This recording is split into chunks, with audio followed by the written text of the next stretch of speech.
It was unforgettable. I asked him to do it again. The first time it happened, I thought I was imagining things. It was late, just past midnight. The house was silent except for the occasional creak of the wooden floorboards and the distant hum of the refrigerator downstairs. I lay in bed, staring at the ceiling, my mind still racing from the events of the day. Then I heard it, a whisper, soft, almost delicate, brushing against my ear like a breeze. "Jessica." My heart jumped. I sat up immediately, eyes darting around my darkened bedroom. Nothing. Just the familiar shadows stretching across the walls from the street lamp outside my window. I swallowed hard, trying to convince myself I had imagined it. Maybe I was just overly tired. Maybe my mind was playing tricks on me. But then it happened again the next night. And the night after that. Always the same whisper. Always my name. At first, I was terrified.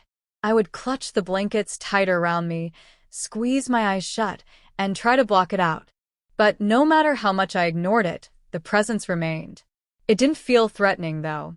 If anything, it felt familiar, comforting even. One night, instead of hiding, I whispered back, "Who are you?" Silence. I waited, my pulse pounding in my ears. The room was still, save for the rhythmic ticking of the clock on my nightstand. Then, just as I was about to give up, I felt something. A touch. It was warm, gentle, like fingers lightly tracing my cheek. My breath caught in my throat. It should have scared me, but it didn't. "Please," I breathed, my voice barely more than a whisper. "Do it again." And it did. Every night after that, the presence returned. The whispers became clearer, the touch more distinct. Sometimes, I could even feel the weight of someone sitting at the edge of my bed. It was as if someone was there unseen, yet undeniably real. I became obsessed with it. The feeling of being watched, protected, even adored. I stopped fearing the dark. Instead, I craved it. I tried to talk to it, ask questions, understand what or who it was. But it never answered, only continued its quiet, tender gestures. Then, one night, I felt something different. Lips. Soft, barely there, brushing against mine. A kiss. It sent a shiver through me, but not of fear. It was electric, intoxicating. I gasped, my fingers reaching out, desperate to touch. And for the first time, I felt something solid. A hand. Strong. Real. Holding mine. I didn't pull away. "Please," I whispered. "Do it again." And it did. That night changed everything. The presence became bolder. The touches more frequent. The whispers turned into words, murmured just before I drifted to sleep. "You are mine, Jessica." I should have been scared. But I wasn't. I wanted more. I needed more.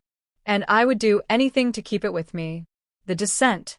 Days blurred into nights. I barely noticed anymore.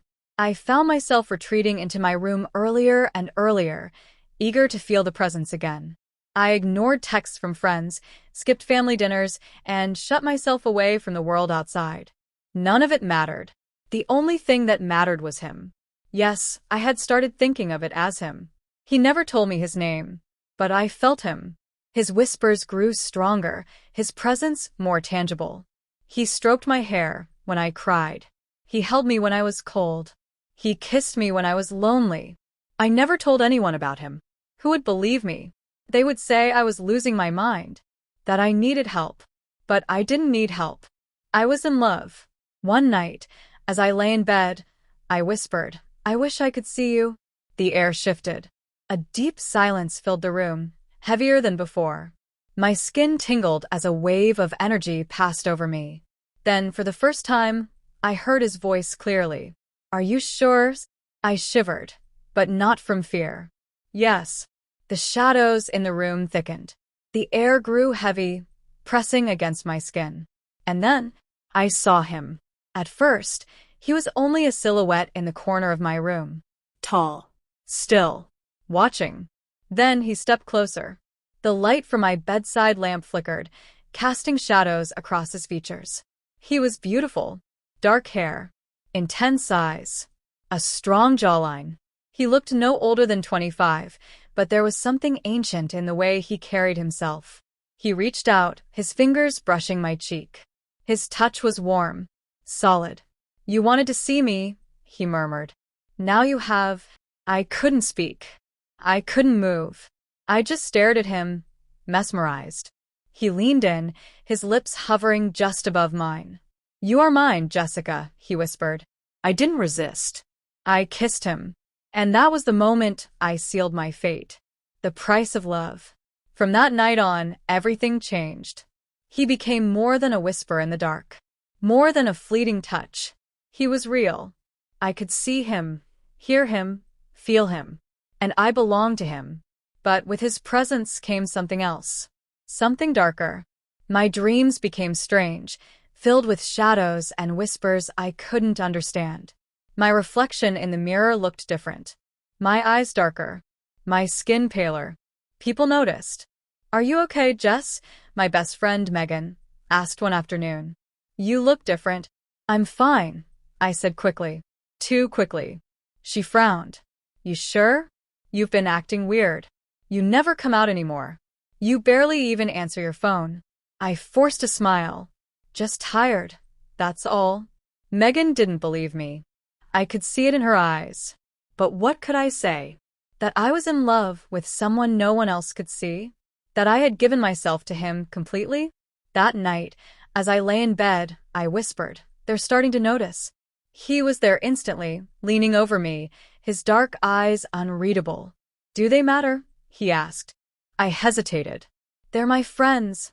He cupped my face, his touch soothing. "You don't need them. You have me."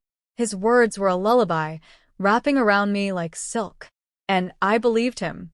The final choice. Days turned into weeks. The outside world faded away. My reality was him.